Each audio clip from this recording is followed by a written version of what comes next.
Welcome to the next edition of Sweet Competitive List. Today I got 4 decks to talk about. Each one of them is a deck that really hasn't been seeing a lot of Pioneer play. Actually, 2 of these decks used to see a lot of mainstream Pioneer play, kind of fallen by the wayside. 2 of which are kind of like a different take on the other deck, and the other one, of course, is a standard deck coming to Pioneer for the first time, getting a 5-0. That's what we're talking about today. If you like this series, make sure you smash that like button, subscribe, hit that bell notification. We're on our way to 1,000 subs. Let's get there together, and let's get into these deck lists because they are sweet.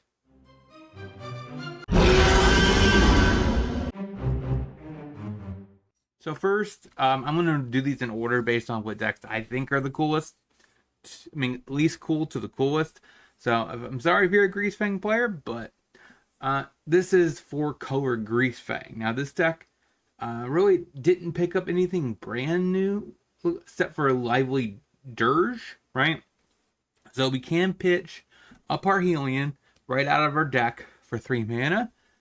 So that way we can devote that, and then the following turn we could play Grease Fang with holding up a Stubborn Denial, which is actually really potent. So that's one key thing this deck got from the new set. Also, we got Hostile Investigator out of the board for a little bit of hand disruption. It's a 4-drop, 4/3, pretty solid card overall. We still have 1 Chariot, 1 Sky Sovereign, 4 Parhelions. Then we have Liliana to help fuel our graveyard. Shieldred as a nice backup plan. Faithful Mending / Bitter Triumph to help, and Tainted Indulgence to help potentially draw cards, removal, and then discard some cards that we want to throw away. This deck looks like it's only playing 2 Thoughtseizes main, which is kind of weird. Unless it's different art. I don't see it. So yeah, it's only playing 2 Thoughtseizes main, which is very weird.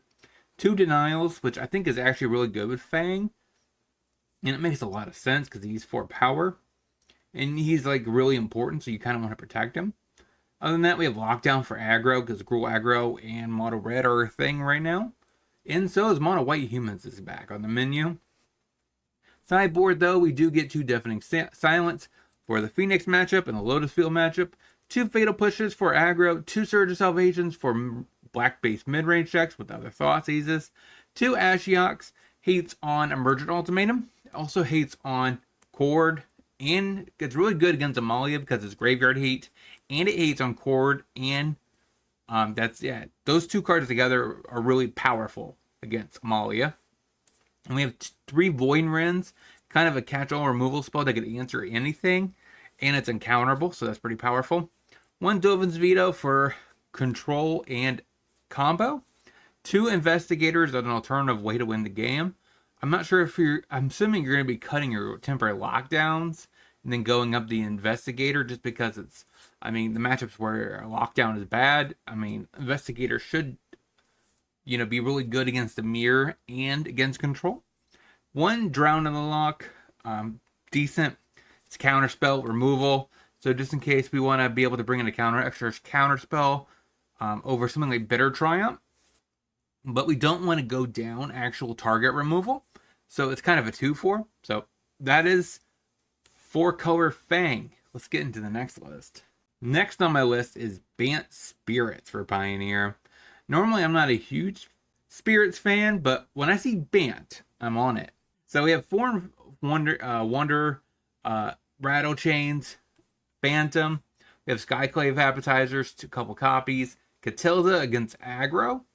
And then we have the new card, Even Interceptor, which is just a really good counterspell in conjunction with Spell Queller. And then we have Tidebinder, which is a kind of another counterspell at 3-drop slot. This deck is playing Invasion. 3 copies of No More Lies and 4 copies of Coco with the Invasion. So the creature count might be a little weird.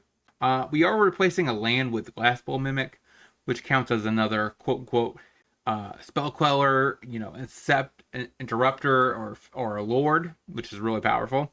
Or even a removal spell, something like Appetizers. Sideboard, though, we do have 2 Deafening Silence for Lotus Field for Phoenix. 2 Shaper Sanctuary for heavy removal. We have 2 Dramoka's Commands It's a really good card, basically answering the entire Fable. So it's 1-for-1 against Fable. Plus, it's a fight spell and it gives counter, so it's kind of a very nice card to have in the deck. One, get lost because it answers enchantments and adjacent to the creatures and the planeswalkers. Two more Skyclave appetizers because you kind of want to cut Tidebinder or Aven or Queller against aggro decks. You rather have the removal. We have Tidebinder, so in case we don't want the apparitions, we could, or the Catildas, we bring in Skyclave. Then we have Tidebinder. So if you face something that we want a little bit more counter spells, and either Catilda or Skyclave is bad, we can cut either one of those for Tidebinder. Then we have Illuminator, which is a kind of pseudo card advantage piece where you can cast, I believe, your spirits from the top of your library. So that's pretty powerful. It doesn't see a lot of constructed play, but it makes a lot of sense in the grinding matchups over something, like Intilda, right? That's not really an amazing card against mid-range, right? That is Bant Spirits for Pioneer. Let's get into the next list. Next on my list is a deck that's in the same vein, but I think I just love more, which is Merfolk. Now, because this deck has a very iconic past with Modern, Legacy. It's one of those creature types where people just have a remembrance for. So I'm glad to see it getting a little bit more in this current format. So even though it didn't really pick up anything new, it does have Mistcaller, which is really good against vampires. It has Copter because it's a decent card overall. 2 Cocos because we don't have enough creatures, I don't think, to make it 4 copies, right? But 2 should be enough to where we can hit it. And then we have our Kamuna, our Hexcatcher, Trickster for a little bit of tap type effects, Branchwalker and Scout for Explorer to keep drawing, and Sentinel also helps with that same vein. A couple of Tiebinders main one side, so we can get activated abilities like Atraxa against Neoform or Creativity. We also can hit on stuff like just turning off the text off Vein Ripper is kind of nice. So, Sideboard, we do have a couple copies of Pick Your Poison for the Vein Ripper matchup. 2 Vandals for Artifact and Enchantment removal. We have 3 Damping Spheres for Lotus Field. 1 Witness Protection. Pretty okay removal spell in blue. We don't have a lot of great options in blue and green. So we have 2 Mages for the red base strategies. Tapping down the bird is pretty sweet. Show off. 2 Hearses for Graveyard Heat. Another Tidebinder Mage, like I said, is really good against Vein Ripper.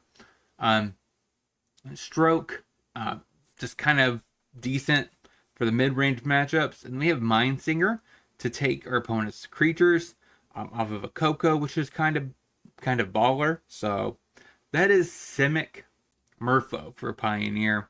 Let's get into the last list, which is basically I think tier 1.5 deck in standard right now, and it's getting ported over. So in standard, there is this deck that has Plunking, Aftermath, Nissa, in Virtue of Triumph, or Virtue of Strength. So we can make tons of mana, and it's built on the back of the Campana lands, right? So we can, you play them, sack them immediately, and then the analyst can get it back and get all of our basics out of our deck. We do pick up Fable Passage, which is just a really good tutor effect. Key things we get in this format, we get Omnath. So we're not technically Teamer anymore, where it should be quote-unquote 4-color. We have 4 Fable of the Mirror Breakers because it's really strong. Fae of Wishes gets our payoffs, our actual win con with the Rage, World Soul Rage. We have Fires of Victory, decent card. So we have 3 Rages main, 1 side. So essentially we have 7 main, which is pretty powerful. What I do find a little odd, though, in this deck is we don't have any copies of Lotus Cobra, which is kind of weird, right? Because it's much easier card to find in paper, right? Since Aftermath didn't really sell all that well. But besides that, a lot of the cards are kind of in the standard version. Splunking, Explosion, Deluge, Virtue of Strength, World Soul's Rage, Nissa, Aftermath Analyst. These are all cards you see in the standard variant. Sideboard, though, we do have a Tormod's Crypt we can get with the Fey Wishes. We basically pay 4, get it, play it, crack it, get rid of a graveyard. 1 Auto War to bring in to bounce enchantments, most likely, and artifacts that are hate pieces. 1 Damping Sphere we can get. Really good against Lotus Field. Silence also can be good against combo decks like Lotus Field. Also good against make sure our opponent can't interact with us on the turn that we're going off and comboing. 3 or 4 Pick Your Poisons, because we'll face it, Vampires is the best deck. 1 Rage to get with Fey Wishes. Stone Brain, pretty good against combo decks, anything like that, where we could exile their combo piece. Valakut Exploration is a grindy card, right? So we can get it against mid-range, and then keep producing extra value every time we landfall, and dealing lots of damage from that. 1 Sunfall and 1 Farewell for the aggro matchups. 1 Virtue of Strength. So the key concept about this, I would assume, is you're trying to Fey Wishes for the Avenger part of this card. So that way you can cast it and then send it to an Adventure. And then later on, when you combo, you should be able to pay the 7 mana and go off. That is the last deck we had to talk about. Which one of these decks do you think is sweet? Are you happy to see this deck being ported over from Standard? What decks would you like to see being brewed in this format in Pioneer? Because I want to know. We're on our way, like I said, to 1,000 subs. I want to make sure that my content and my deck list are unique and some are decks that you guys want to see. If you want to support the content that I do, there's links to my locals and my Patreon. I'm having a decent amount of videos, extra videos dropping over there. So if you're interested in helping support the content, you do get to see about 4 different new exclusive videos per month.